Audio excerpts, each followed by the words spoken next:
जय श्री कृष्ण। प्रिय भक्तों, जैसा कि आप जानते हैं, हमारे इस चैनल पर श्रीमद् भगवत गीता महापुराण स्कंद भाग 9 तक श्रवण कर चुके हैं। आइए आज स्कंद महापुराण भाग 10 को श्रवण करते हैं। प्रिय भक्तों, हमारी हर भक्ति वीडियो आप तक पहुंचे, इसके लिए वीडियो को लाइक सब्सक्राइब नहीं किया है तो लाइक सब्सक्राइब करें और बेल आइकन को जरूर दबाएं ताकि हमारी हर कथा आप तक पहुंच सके।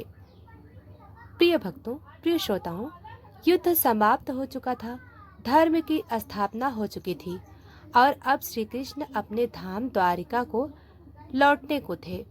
पर जाने से पहले उन्होंने हर दिल में भक्ति का दीपक जला दिया। प्रिय भक्तों, साक्षात हरि श्री हरि जब एक नगर को छोड़ते हैं तो केवल शरीर जाता है, पर आत्मा महायुगों तक बनी रहती है। यही है श्रीमद् भगवत स्कंद 1 अध्याय 10 श्री कृष्ण का द्वारिका प्रस्थान। युद्ध समाप्त हो चुका था। कुरुक्षेत्र की लाल मिट्टी अब शांत थी। धर्म ने सिंहासन पाया था और अधर्म पर विजय हो चुकी थी। युधिष्ठिर अब राजा बन चुके थे, किंतु उसके मन में हर्ष नहीं, विषाद था। पर इस अध्याय की शुरुआत होती है प्रेम और बिदाई की सबसे मार्मिक घड़ी से, जब स्वयं भगवान श्री कृष्ण, जिन्होंने युद्ध के समय रथ के सारथी बनकर धर्म की रक्षा की, अब हस्तिनापुर से अपने नगर द्वारिका लौटने को तैयार हैं। राजा युधिष्ठिर, माता कुंती, द्रौपदी, भीम, अर्जुन, नकुल, सहदेव सभी स्तब्ध थे। साक्षात श्री कृष्ण, जो अब तक उनके साथ हर संकट में साथ थे, अब उन्हें छोड़कर जा रहे हैं। राजपथ पर भीड़ उमड़ पड़ी थी।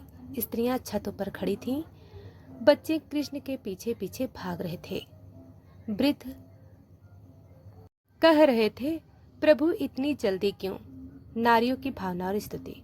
स्त्रियां भगवान श्री कृष्ण के सौंदर्य को निहारती हुई यह कह रही थीं, क्या यह वही कृष्ण है जो वृंदावन के गोपियों के संग बंसी बजाते थे? क्या यह वही कृष्ण नहीं है जो अर्जुन के रथ के सारथी बने? क्या यह वही नहीं जो द्रौपदी की लाज के रक्षक बने थे? उनका प्रत्येक अंग रसमय, तेजस्वी और कृपालु था। उनकी आंखें कमल दल सी, मुस्कान अमृत सी और उनका स्पर्श मोक्ष का द्वार। माता कुंती अपने हृदय को रोक न सकी। वे कह उठी, हे वासुदेव, आप तो सबके भीतर और बाहर विद्यमान हैं, फिर भी क्यों ऐसा लगता है जैसे आप हमें छोड़कर जा रहे हैं? आप सृष्टि के भी कारण हैं और कारण के भी कारण हैं।